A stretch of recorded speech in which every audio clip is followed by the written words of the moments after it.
వినాయక నిమజ్జనంలో పెను విషాదం చోటు చేసుకుంది. ట్రాక్టర్ ఢీకొని నలుగురు చనిపోయారు. డాన్స్ చేస్తున్న వాళ్ళ మీదకి ఒక్కసారిగా ట్రాక్టర్ దూసుకెళ్లింది. మరో వ్యక్తికి తీవ్ర గాయాలయ్యాయి. తూర్పు తాళ్ల గ్రామంలో ఈ ఘటన జరిగింది. ప్రభుత్వ విప్ నాయకర్ కలెక్టర్ ఘటనా స్థలాన్ని పరిశీలించారు. బాధితులను ఆదుకుంటామని హామీ ఇచ్చారు. మిగతా నిమజ్జనాలకు పటిష్ట చర్యలు తీసుకుంటామని చెప్పారు. గణేష్ నవరాత్రులు ముగింపు దశకు చేరుకుంటున్నటువంటి ఈ సమయంలో నిమజ్జనంలో విషాదం జరిగింది. పశ్చిమ గోదావరి జిల్లా నరసాపురం మండలం తూర్పు తాళ్ల గ్రామంలో వినాయక నిమజ్జనం ఊరేగింపులో అపశృతి జరిగింది. డ్రైవర్ నిర్లక్ష్యం నలుగురి ప్రాణాలను బలి తీసుకుంది. పశ్చిమ గోదావరి జిల్లా నరసాపురం మండలం తూర్పు తాళ్ల గ్రామంలో గణేష్ నిమజ్జన ఊరేగింపులో జరిగింది. ఉత్సాహంగా అందరూ డ్యాన్సులు చేస్తూ ఉన్నారు. ఒక్కసారిగా జనం మీదకి ట్రాక్టర్ దూసుకొచ్చింది. ఏకంగా నలుగురిని స్పాట్లోనే బలిగొంది. డ్రైవర్ నిర్లక్ష్యం ఈ ఘటనకి కారణంగా తెలుస్తోంది. ఈ ప్రమాదంలో మరో వ్యక్తి తీవ్రంగా గాయపడ్డారు. ప్రస్తుతం అతను ఆసుపత్రిలో చికిత్స పొందుతున్నాడు. మృతులను తూర్పుతాళ్ల గ్రామానికి చెందిన నరసింహమూర్తి, జి మురళి, యమన సూర్యనారాయణ, దినేష్గా గుర్తించారు. గాయపడ్డ కంచర్ల ప్రసాద్ను వెంటనే పాలకొల్లులోని ప్రైవేట్ హాస్పిటల్కి తీసుకెళ్లారు. ఈ ఘటన గ్రామంలో తీవ్ర విషాదాన్ని నింపింది. ఈ ఊహించని ఘటనతో ఒక్కసారిగా ఆనందోత్సాహాలన్నీ ఆవిరైపోతున్న పరిస్థితి. ప్రమాదం జరిగిన వెంటనే ఈ విషయం తెలుసుకున్న వెంటనే అక్కడ కలెక్టర్ వచ్చారు, ప్రభుత్వ విప్ నాయకులు వచ్చారు, ఎస్పీ నయీం, కాపు కార్పొరేషన్ చైర్మన్ కొత్తపల్లి సుబ్బారాయుడు వెంటనే రియాక్ట్ అయ్యారు. అక్కడికి వెళ్లారు. ఆ బాధిత కుటుంబాలని పరామర్శించారు. సంఘటనా స్థలానికి వచ్చి వాళ్ళందరినీ కూడా వాళ్ళకి ధైర్యం చెప్పే ప్రయత్నం చేశారు. ప్రభుత్వం మీకు అండగా ఉంటుందని చెప్పారు, ఓదార్చారు. మీడియాతో మాట్లాడారు జిల్లా కలెక్టర్. బాధిత కుటుంబాలను ప్రభుత్వం ఆదుకుంటుందని ఒక హామీ కూడా ఇచ్చారు. ప్రభుత్వానికి నివేదిక కూడా పంపించామని జిల్లా ఎస్పీ నయీం మాట్లాడారు. ఈ ఘటన చాలా బాధాకరమని చెప్పారు. రానున్న నిమజ్జనాల్లో ఇలాంటి విషాదకరమైన ఘటనలు జరగకుండా పటిష్టంగా తగు చర్యలు తీసుకుంటామని హామీ ఇచ్చారు. నిబంధనలు ఖచ్చితంగా అమలు చేస్తామని తెలిపారు. అంటే ఈ మధ్యకాలంలో గణేష్ ఉత్సవాల సందర్భంగా, నిమజ్జనాల సందర్భంగా కావచ్చు, అంతకుముందు కూడా కొన్ని దురదృష్ట ఘటనలు జరిగాయి. నేను కూడా ఒక ఘటన జరిగింది.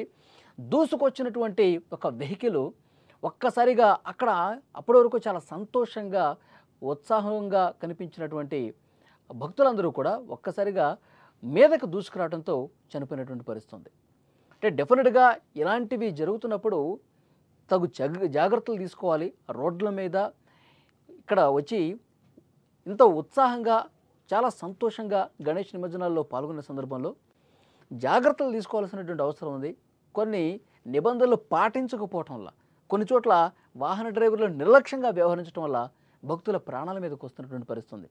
సో డెఫినెట్గా జాగ్రత్తలు తీసుకోవాల్సిన అవసరం ఉందని చెప్పి అధికారులు కూడా చెప్తా ఉన్నారు.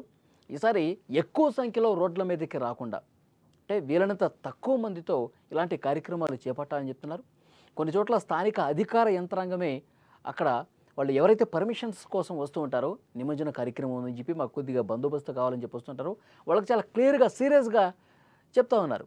ఎక్కువ మొత్తంలో వందలాదిగా మీరు రోడ్ల మీదకి వచ్చి ఈ విధంగా చేస్తే అనుకోని సంఘటనలు, ప్రమాదాలు జరుగుతాయి. తర్వాత కుటుంబాలు బాధపడాల్సిన పరిస్థితి వస్తుంది. తక్కువ మొత్తంలో వెళ్ళండి, తక్కువ సంఖ్యలో వెళ్ళండి కూడా చెప్తున్న పరిస్థితి. మరోవైపు వాహన డ్రైవర్లకు చాలా క్లియర్ కట్ ఇన్స్ట్రక్షన్స్ ఇస్తూ ఉన్నారు. వేగంగా వాహనం నడపడం వల్ల ఇలాంటి సమయంలో ఏంటంటే నిమజ్జనాలకి ఎక్కువగా వెహికల్స్ వెళ్తూ ఉంటాయి కాబట్టి చాలామంది ఆ ఉత్సాహంతో జై బోలో గణేష్ మహారాజ్కి జై అంటూ నినాదాలు చేసుకుంటూ రోడ్ల మీద వెళ్తూ ఉంటారు. ముందే వస్తుంది, వెనకాల వస్తుంది, కొన్ని సందర్భాల్లో చూసుకోకుండా నిర్లక్ష్యంగా వెళ్తూ ఉంటారు. ఒకవైపు వేగంగా వచ్చే వెహికల్స్ కూడా కొద్దిగా నిర్లక్ష్యం డ్రైవర్లు ఉన్న కారణంగా ప్రమాదాలు జరుగుతూ ఉన్నాయి. ప్రాణాలు పోగొట్టుకునే సందర్భం ఉంది. ఇటు వాహనదారులకు, ఇటు నిమజ్జనం చేసే వాళ్ళకి, ఇరువురికి కూడా చాలా క్లియర్ ఇండికేషన్స్, ఇన్స్ట్రక్షన్స్ ఇస్తూ ఉన్నారు. ఎవరూ కూడా నిర్లక్ష్యం అని కనిపిస్తే కఠినంగా చర్యలు తీసుకుంటామని చెప్తున్నారు. వాళ్ళకి చాలా సీరియస్ సెక్షన్స్ పెట్టి కేసులు నమోదు చేస్తామని చాలా స్పష్టంగా హెచ్చరిక జారీ చేస్తున్న పరిస్థితి. గణేష్ నవరాత్రులు ముగింపు దశకు చేరుకుంటున్నటువంటి ఈ సమయంలో ఇలాంటి విషాదాలు జరగటం అనేది శోచనీయం.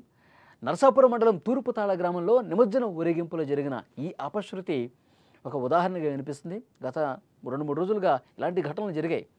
ఆంధ్రప్రదేశ్ ప్రభుత్వం కూడా ఈ విషయాన్ని చాలా సీరియస్గా తీసుకుంది. నిమజ్జన కార్యక్రమాల్లో, ఇలాంటి ఊరేగింపుల్లో జాగ్రత్తలు తీసుకోండి, ఎవరైనా సరే నిర్లక్ష్యం వహిస్తే వాళ్ళ మీద చర్యలు తీసుకుంటామని కూడా చెప్తా ఉన్నారు. మరోవైపు స్థానిక అధికార యంత్రాంగం బాధిత కుటుంబాలకి వాళ్ళకి న్యాయం చేసే దాంట్లో భాగంగా వాళ్ళకి కొంత ఆర్థిక సాయం చేసే దాంట్లో భాగంగా కసరత్తు కూడా చేస్తున్న పరిస్థితి ఉంది.